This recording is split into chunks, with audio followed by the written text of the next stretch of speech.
बे जाहैबाय मोनसे प्रलोभननि राजनिति आरो बे प्रलोभननि राजनिति गाज्रि राजनितिखौ इउपिपिएलआ हेल' मानगोना रायजो राजा लोगो नोंथांमोन दिनैनि गुबै टपिकआनो जाहैबाय जोंहा माखासे बर' बिमाफ्रा प्रमोद बर' सारनि हेंथायै गोबां बाथ्रा बुंदों।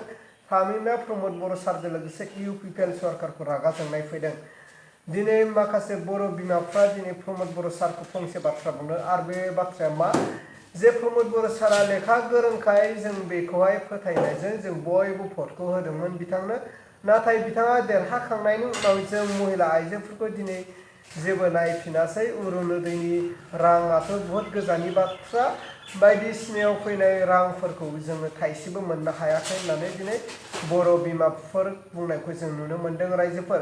अब्ला रायजोफोर आंनि टपिकखौ आङो गोलाव खालामाजासे जोंहा बर' बिमाफ्रा रागा जोंनाय प्रमोद बर' सारनि हेंथायै थामहिनबा प्रमोद बर' सारनि इउपिपिएल सरकारखौ रागा जोंनायनि बिसय मा बुंखो रागा नोंथांमोना नायलांदो बर' बिमानि रागाखौ। बे जाहैबाय मोनसे प्रलोभननि राजनिति आरो बे प्रलोभननि राजनिति गाज्रि राजनितिखौ इउपिपिएलआ सिगां इलेक्सनाव नामिनाय लोगो लोगोनो बिथांमोना बे बिटिआर इलेक्सननि उनावहायनिफ्रायनो प्रथम बिसोरो राजनितियाव पदक्षेप होदों, आगान होगोन। आगान होग्रोमोना बिथांमोना बे प्रलोभननि राजनितियाव हाबदों। दा प्रलोभनखौ जोङो महिलाफ्रा जोंना माने बे सिं गामि सिङाव थानाय बांसिन महिलायानो एसे लेखा रोङै एसे माने गुरै गोसोनि महिलाफोर नालाय बिथांमोना सानो जे बयबो सैथो खोथाखौनो बुङो बिदि सानदों। आरो प्रमोद बर'मोन बायदि जायफ्रानिखि लेखा गोरों, जायफ्रानिखि बहुत गिदिर गिदिर खोथा बुंनो गोरों, माने गोबां खामानिफोरबो मावबोनाय नुदों एबसुनि समाव, बिथांमोना जुदि खोथा बुङोब्ला सोर मानिया जानो। ओंखायनो महिलाफ्रा सानदोंमोन जे बिथांमोननि बुंनाय खोथाफ्रा निस्सय सैथो जागोन खोमा। ओंखायनो जिहेतु बिथांमोना सेल्फ हेल्प ग्रुपनि थाखाय 75,000 करि बिसोर खोथा बुंदोंमोन, मोनसे सेल्फ हेल्प ग्रुपआव 75,000 होगोन होननानै। बेनि आसायाव जोंनि महिलाफ्रा मोनमारगोन खोमा साननानै गिर्जाब गिर्जाब बिथांमोननि जानानै खामानि मावहैदोंमोन। बेवहाय जोंहा खहा जादों। जोंनि महिलाफ्रा दा हमनो हाबाय, बुजिबाय, मोनथिबाय जे रावबो 75,000 थाखाखौ मोनाखिसै। 75,000 थाखाखौथ' मोनखायाखिसैनो। आरो मोनसे बे जाहैबाय सेन्ट्रेल गभर्नमेन्टनि आसनि, बे अरुणोदय आसनिया बेखौ स्टेटफ्रा होयो।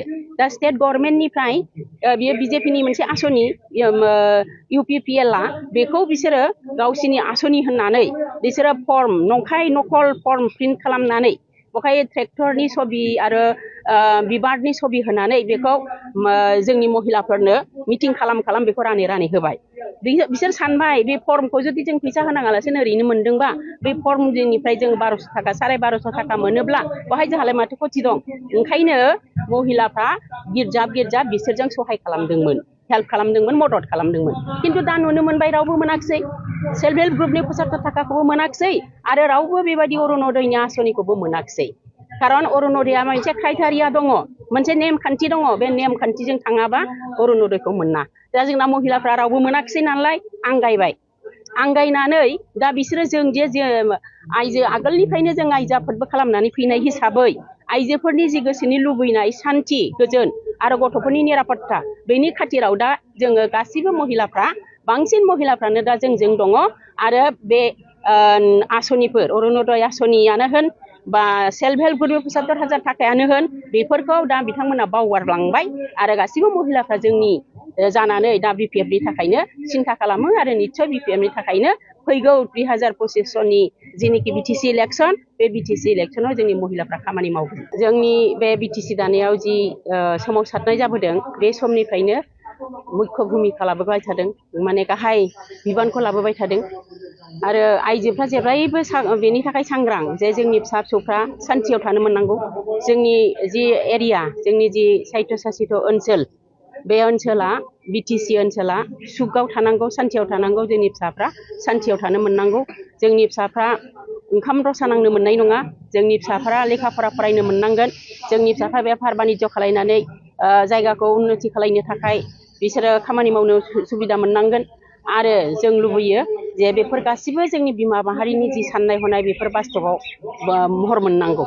आरो बेनिखायनो दासिमबो जों नुबाय थादों जे बिपिएफआव जायफोर महिलाफोर दङ, माने बहुत महिलाफ्रा माने दिनैसिमबो बुंनो हाया जे बहुत महिलाया बिपिएफ गारनानै दस्रा दलाव थांदों होननानै बुंनो हाया।